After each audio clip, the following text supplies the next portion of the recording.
Hi,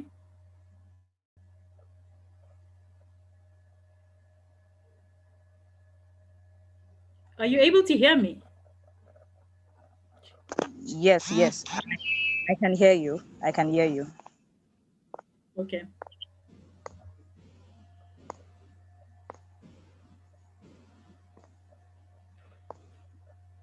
Um, we're waiting for Sunyati to reconnect so that we can just kickstart. Then we're also waiting for our to also reconnect so that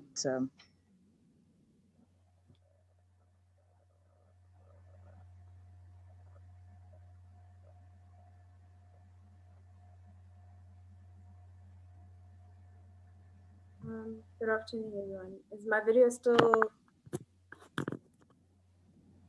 not working?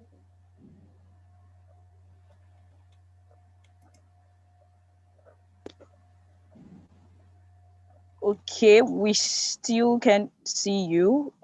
Just check on your screen. You see a video sign. It's first with red. I wouldn't know if we're sharing the same option. Oh, okay, we can see you now. We Okay, can see. Okay. I've just joined on my.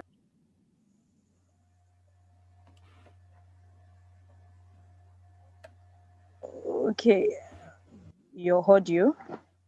You need to check your audio. Okay, okay, yeah, I can see you. Perfect, perfect.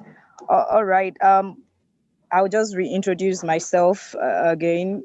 It's so nice to see you. And it's so nice to be moderating this particular session tagged carving your identity as an African creative. Okay, I can see Victoria too. Hi, Victoria. All right, so my name is Temiloluwa Oyeniyi, and I'm a member of TVO Tribe, and I'm sorry for my low quality video. I came out for a nationwide environmental sanitation, so that's why my video is like that. Okay, very quickly, I would be introducing our panelist. Uh, we are still expecting Awa to join us. Awa, if you're here, can you just say hello on the chat box?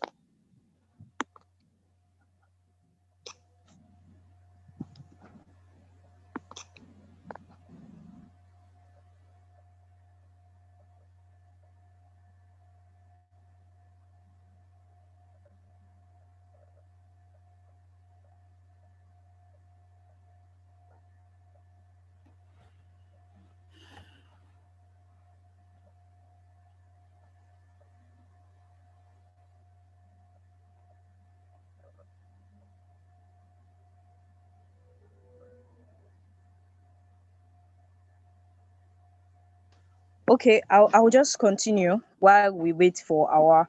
Okay, I have me, Victoria Olajide, who is going to be the host for this particular session. I would be reading a bio very shortly. We'll also have Karabo Eileen. I'm very sure I'm pronouncing that perfectly this time around. We'll also have Soin Yati. I am also very sure I'm pronouncing that. All right. Hi, everyone. Is a privilege to have amazing people on this particular session talking about how to carve identity as African creative. Okay, I'll be reading the bio now very quickly.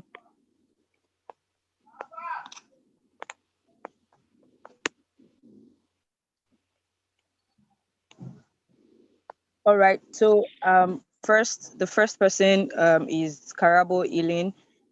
She is a book enthusiast, full-time book reader, and part-time corporate lawyer based in Johannesburg, South Africa. She's passionate about African literature and literature that speak to who she is as a person.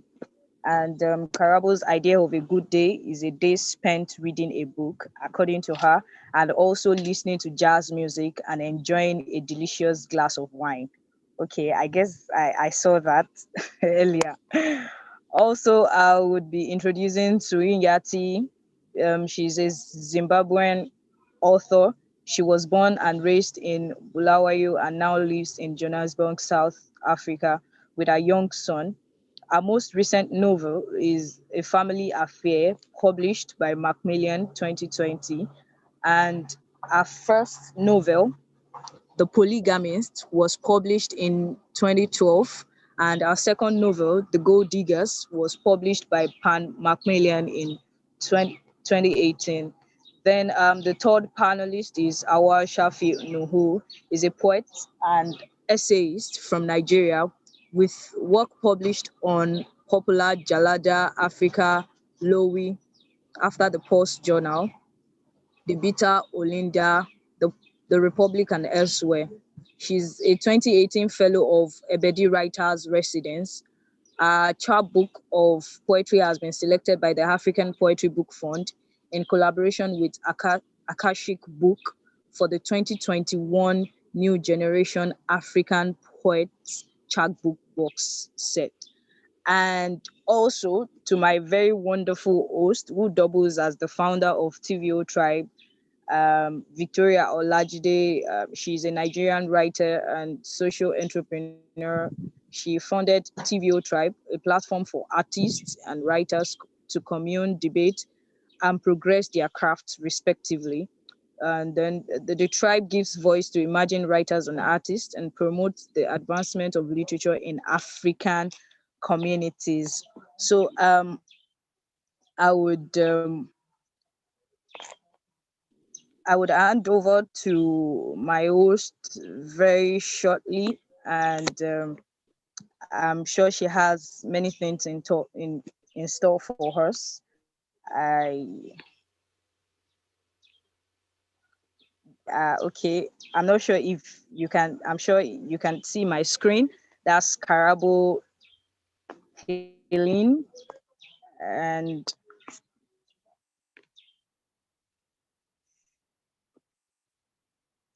okay,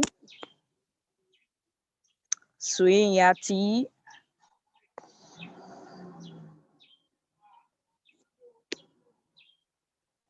Okay, I promise to give my panelists a special treat. So sorry, I'm taking time. Okay, so I would hand over to the host now, Victoria Olajide. You're on now. Hello, hello everybody. Hi. Hi. Hello, it's good to see everyone. So yeah, thank you. So I'm happy to be on the panel this morning here in Nigeria this morning, and I'm glad to have such incredible minds to share my time with. I would first of all start with, asking generally in a general perspective what each panelist has to share about the topic before I direct questions, and just to be sure that we have that to other questions that I have set. So I'd first start with Sui. I'd really like to know, carving your identity as an African creative, from your perspective as an author who has written quite some novels, and you've had to modernize certain works from different writers that you enjoy. I would really love that you share your own perspective on the topic for a start. Okay, good afternoon, everyone. It's afternoon in Johannesburg, but yeah, good morning on your side. So just to kick off the ball, I think, you know, my identity as an African creative is multifaceted. Can you Yeah, hello? yeah, I can hear Okay. you. So I think our identity as an African creative is multifaceted in the sense that, you know, whenever you say you're an African writer, already, you are defined according to the continent, the African continent. So you're labeled. So you come with that label. And as much as that gives you an identity, because it's supposed to distinguish you from everyone else, European writers, because I don't know if anyone else gets that label, but we just call African writers. And there's African writing, but I've never heard people say there's a European writer or an American. It's normally a label given to African writers. So already you get that label and identity. which also comes with expectations, because when people talk of African writers, you also compared to people like Wole Soyinka, Ngugi, the writers, Buchi Emecheta, all the writers who left, who have a legacy, who established themselves as African writers. So it's like now you have to write to that level, and so you are judged from that level, even if you don't want to. But there's already that expectation. And there's also an expectation in terms of genre of writing. People assume African, literature has to fit, a certain mold. It must look, must read a certain way.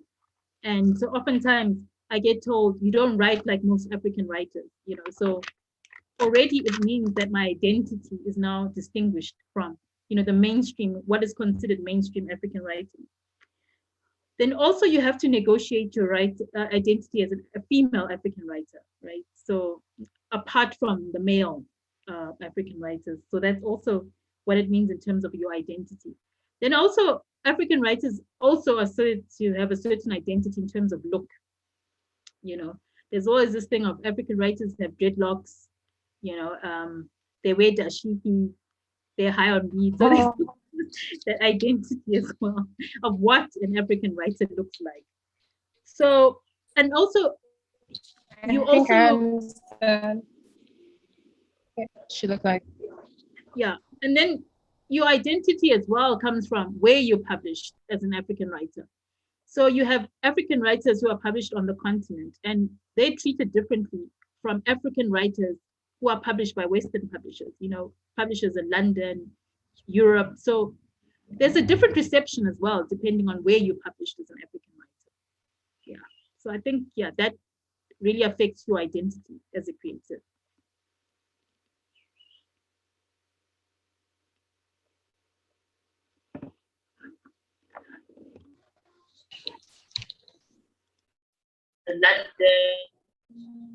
Hello.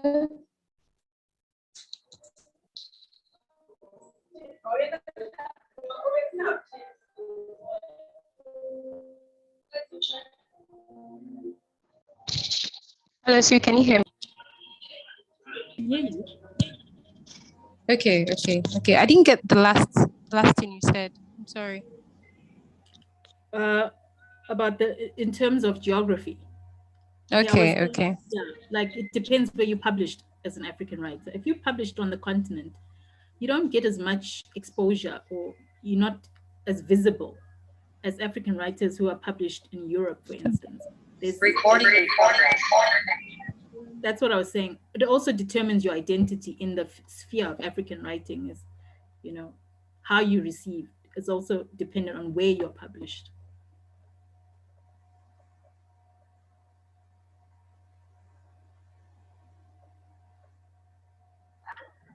Yeah, thank you so much for that perspective. I was going to pass it on to Karibu and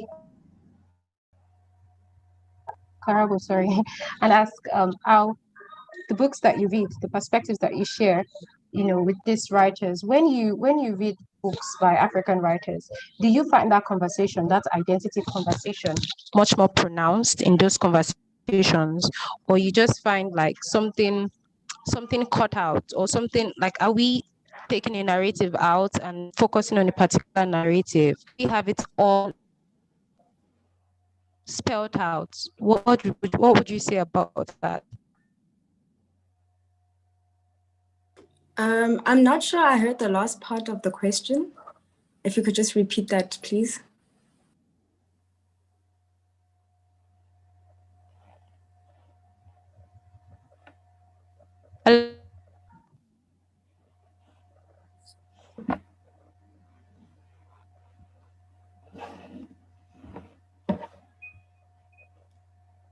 Hi, Victoria. I don't know if you can hear me. I didn't hear the last part of your question. I was asking that when you read works, read literature by African writers, do you find works that are all spell out identity? Do they, in every sense, spell out identity, or they're just cut out versions of what the identity conversation should be about, the African identity conversation should be about? Because from time past, we have certain narratives, taken out just so that certain narratives are pushed forward about the African society. So books by African writers that you read, do you find the identity conversation strong and well spelled out? Yeah, that's... Okay, got it. I'm okay, I'm not on mute. I don't think the identity conversation is a linear one. And I don't think I read books searching for a particular African identity. I think for me, the art of reading and my experience with reading is the ability to accept that there are different realities, and all of these realities can exist at the same time. So I think with African identity and African literature, it's different. So I used to read books written by white people, and I find that that transition from reading what is not known as English literature, but is English literature if we're going to have the discernment of African literature. But I found that from the transition of reading literature written by white people and moving on to literature written by African people is sort of accepting that there's a world outside myself and there's a world outside the world that the white literature has put out for me, and that certain and different realities can exist at the same time in the same continent. And I think that's just, for me, the beauty of reading. I'm not reading to find, okay, this is how the African identity should look like. And I'm not reading to only relate to a specific African identity, but it's the experience of multiple identities within African literature that I appreciate. I hope I've answered that. I hope that's the question you're asking, rather. Yes. Thank you so much. Wow. So because you mentioned singular identity, I would want to speak about multiple identities. I want to speak about singular identities because as African writers, as African creatives, it's important that you find yourself before you develop an identity for yourself as something. So say we define who we are by different environmental factors, what we grew up learning, what we grew up listening to, music, virtually everything that surrounds us. So how do you feel that it is important for every writer, that one of the books that you read to share that singular identity for themselves before creating an identity for themselves as something, or as a creative, or as a writer, or even as a reader, book readers and all? How would you share that perspective? I really would like to get that. I think it's a bit of a tricky question because I can't speak to what I think a writer's identity should be like.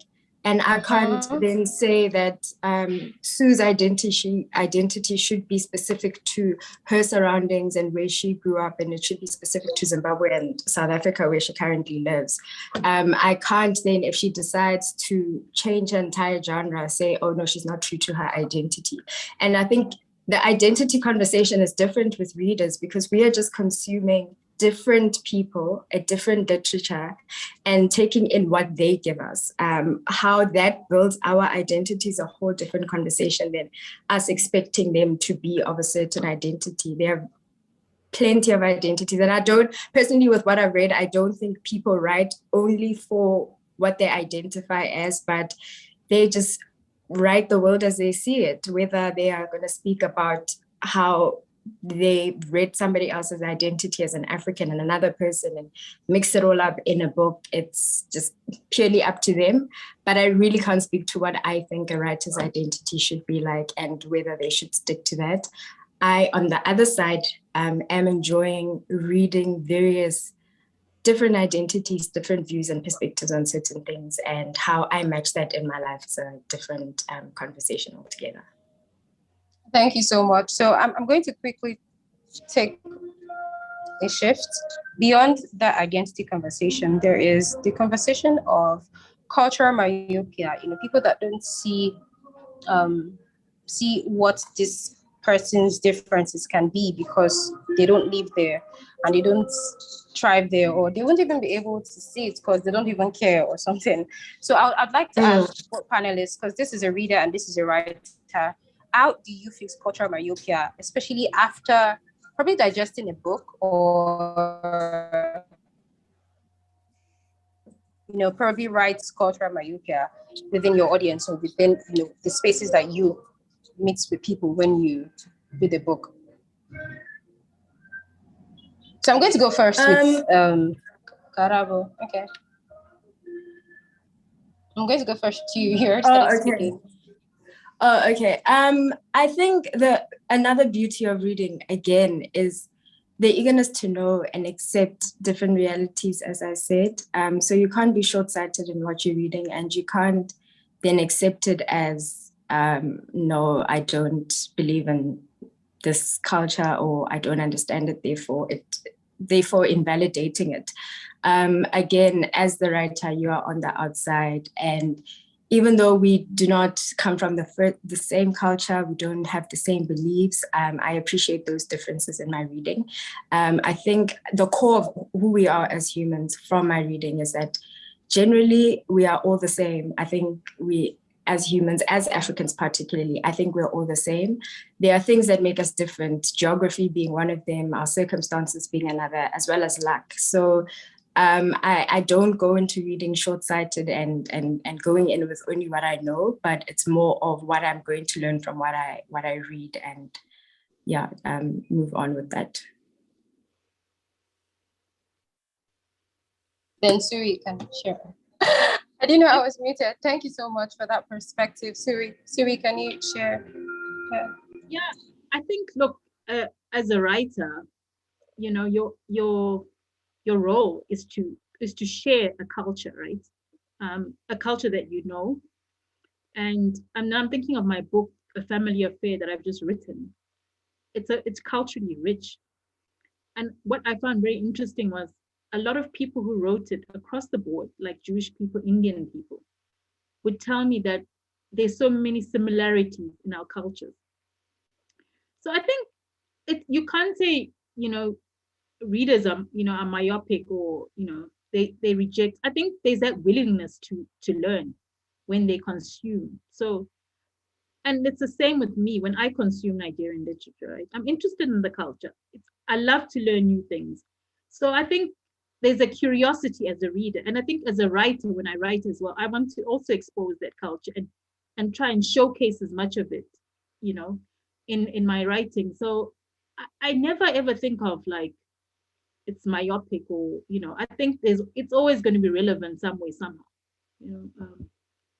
to the audience. Yeah. Okay. So for spaces that are not so saturated with African publishers. So here, as a writer, it's pretty hard to find agencies that publish African novels, African books, and well, somehow it's improving, but there's a point in time where it was not much of a ability for us to get works that were published, and we'd always scout for foreign writers and all that stuff. And then when we send works to the Western publishing companies in Europe and the UK, for some people, I've gotten perspectives from different writers, and then they say, oh, there's a lot of tweaking, there's a lot of correcting certain words, correcting certain languages, saying, oh, your work is not so familiar with a foreign audience. I would want to ask that, as a writer yourself, what would you say that publication companies, in Western societies or spaces in Western societies can do to improve publication of African authors and representing the African identity better? So how would you share that perspective? Look, the thing you also have to understand with publishing, it's profit orientated, right? And they're also pushing a certain narrative. So I as a writer cannot drive that narrative, I can only, so that's what makes it difficult for writers. Writers want to get published. So they will then pitch the kind of work that appeals to those publishers. So it's not really like writers are driving the narrative, it's the other way around, and so I mean, I'm not, none of my books are published in the West, so I've never had to deal with those kind of politics, right? I always say I write what I like because I've always written what I like. It's never been driven by, like I need to tick certain boxes. I just write a story and I present it to a publisher. And if they like it, they like it. And if they don't, they don't. And that's how my career has evolved, right? So it's a different conversation than if, say, someone's trying to break into that a Western publisher, and they told these are the kind of narratives that we, because remember, each publishing house also has they have a certain type of work they publish. So you also have to see, does your work fit into that narrative? So I really don't think it's for writers to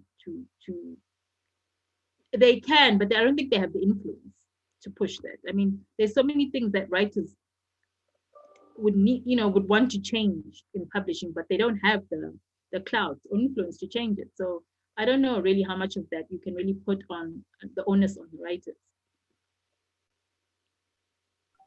Thank you so much. I would love to ask Hua a question, but I'm not sure she's with us. I've been trying to check all the while. I'm not sure she's with us. So I'm just going to go ahead and open the floor before we have probably a general discussion, and then you can ask Karabo questions, and then you can ask me questions, and we just have like the general flow in the house. But let's have questions from the audience. Tammy, do we have questions from anybody? I'm not sure because. Hello, Tammy, are you there? Yes, I'm with you. We don't have questions presently. We do not have questions. Okay, thank you. So I want to know if there's like any question that Sui would like to ask Karabo or me, or a question around the house, so that we can proceed then to.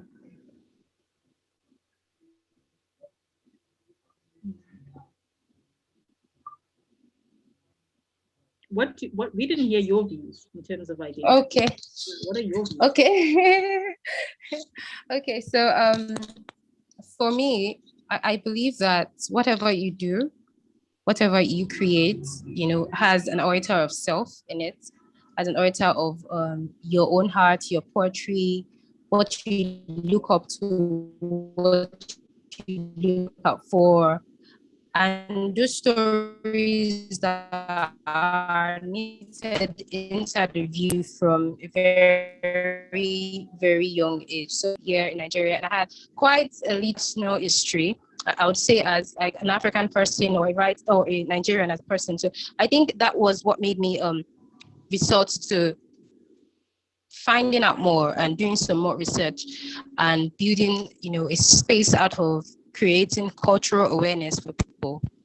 I would say that for every writer, there's just this void if you don't understand what you're supposed to be creating. There's always this, okay, am I going to make that best novel if I don't know who I am, if I don't know what I am supposed to create a voice out of? So I believe that identity in itself might not just even be as an African or as a writer of fiction or a writer or a spoken word artist. It is that key to define how much your work will travel. So when you find, if you're supposed to write fiction, or you're supposed to write, so most writers, sometimes I see people saying, oh, if you're not writing about running children on the road or something that has this African concept, you might not be an African writer. But for me, it's that you're able to define your consciousness and carry those stories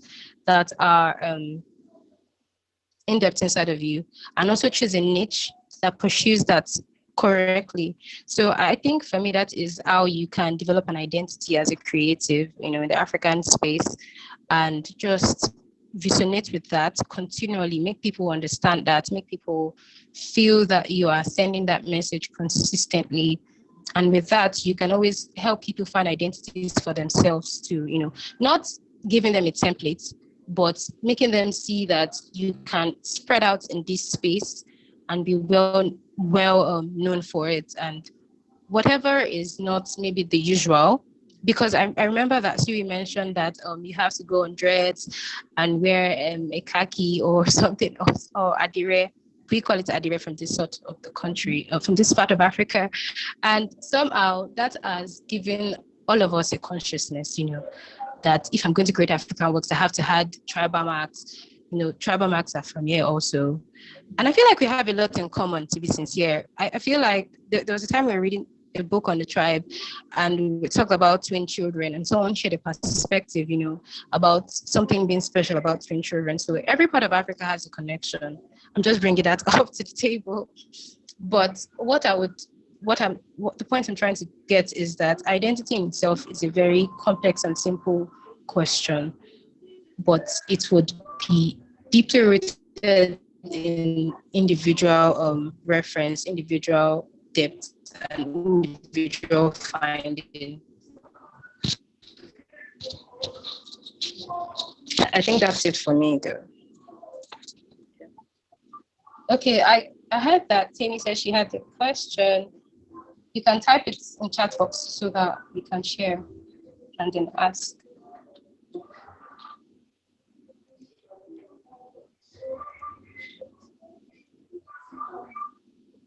Hello, if you can hear me, you can send your question now. Okay. Do I have to type or I should just ask? You can ask. Yeah.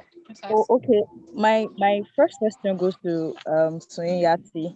I read your profile and I read a bit about you online, and I figured that most of your books are basically on family, actually. So, has there been a point in time where your books are being rejected by publishers? Um, and I would want to ask that has there been a time where a question of gender comes in when you publish your books? So those are my questions. No, I think with my debut novel, The Polygamist, right? That one was rejected. I didn't get any interest from any publisher that I was interested in it. So I self-published it, right? And that was it's essentially a book about a polygamist, a man with an African man who has wealth and decides, like most African men, it's a story that most people on the continent can relate to. He just gets lots of wives, and I think you see it in Nigeria, you see it in South Africa and Zimbabwe, everywhere. So it's an African story, but it didn't hold any appeal with publishers. But the interesting thing is that it's a bestseller. It's still selling even up to this day. It came out in 2012, but it's such a popular book. I mean, people love it. So yeah, so I self-published that book, right? So when I then wrote The Gold Diggers, which is about migration, immigrants, illegal immigrants who come into South Africa, I didn't struggle to get a publisher for that. I guess maybe because the story resonated with publishers. So, they published it. So since then I've never had, struggled to sell any of my other stories, right? So I think, remember, also I have to say publishing is a very objective thing, subjective thing. So, what might resonate with one publisher might not resonate with another. So that's why you find people who say they got rejected 12 times, but, end up with an award-winning book. It just maybe didn't resonate with anyone at the time that it was put out. It's not to say it's a bad book, it just didn't have resonance. And so I think people need to be very careful about that sometimes it's not that a book is bad, it's just, it doesn't appeal then. Some books are ahead of their time, I believe, and it just, you need to give it a few more years before it gets its reception. In terms of gender, that has never been an issue. Okay, so I can't say, look, being a female writer has been at a disadvantage, because I was never rejected on the basis of being a female writer, if you get what I'm saying. But I find that in the last couple of years, especially in Zimbabwe in literature, it's the women, female writers that have emerged stronger than the male writers. Previously, the industry was dominated by males, but you've seen that trajectory, that it's the women that are now dominating the writing space, which I think is lovely in terms of gender representation.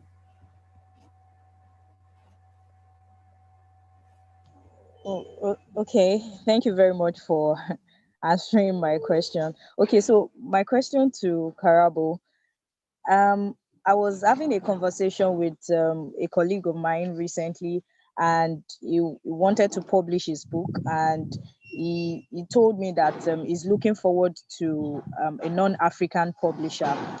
And I asked why. The major reason he gave was that when you publish within Africa, you won't become a best-selling book like that, like it won't gain popularity and the likes. So I want to ask, how true is this? And as a book enthusiast, I wouldn't know if you can shed more light on that, and how can you become a bestseller um, of books, especially within Africa?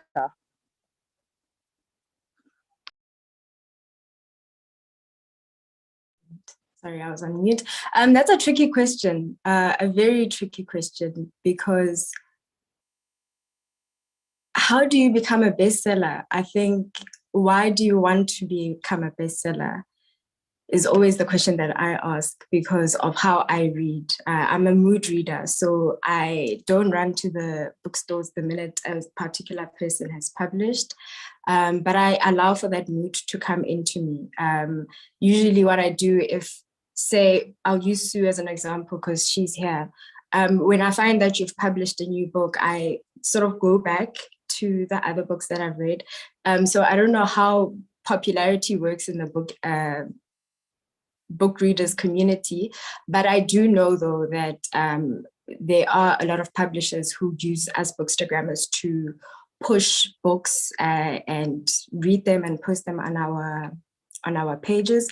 I don't particularly participate in that much, because obviously you are under pressure. Now this publisher saying, here's this book, here's money, read it, post it on your page, and you know it's a new book, and you know the intention of the writer is to become the bestseller of this book in a short period of time.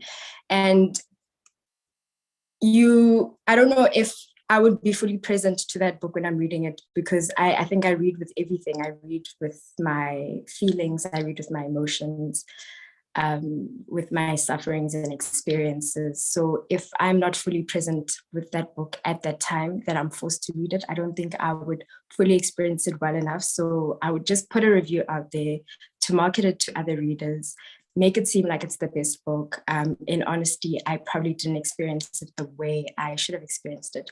So pushing books and making them popular and all of that, I think is a tricky territory for me personally, and my experience with buying books, because I've been influenced by a particular person who is doing it because they're getting paid to do it.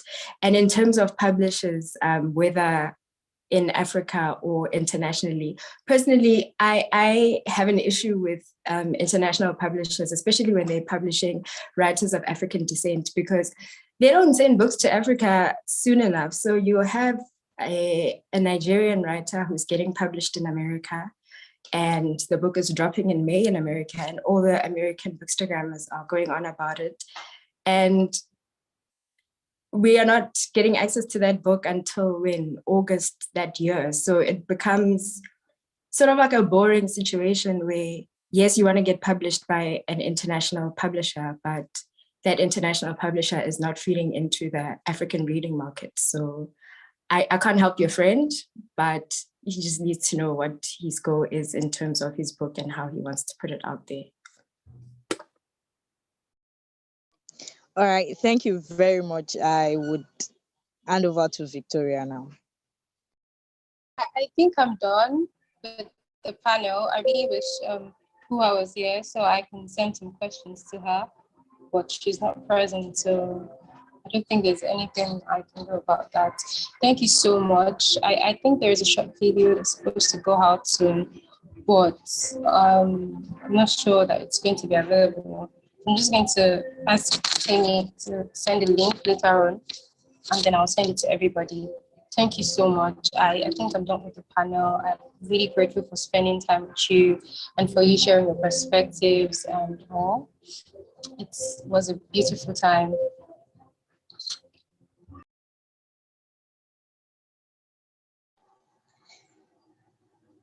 All right, thank you very much for that amazing panel session, Victoria, my wonderful host, and also my special thanks goes to Karabo Ilin. Thank you for your time. Suin Yati, thank you very much for staying with us. It's been an amazing session, and I really really want to express my my delight. I really appreciate. All right, thank you very much. Have a wonderful day ahead. Bye.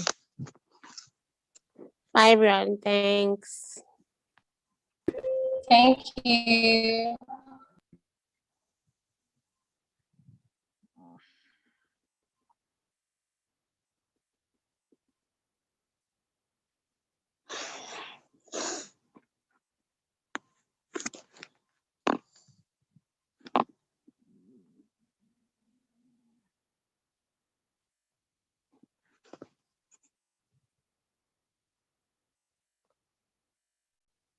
Yeah, hello, we should go now.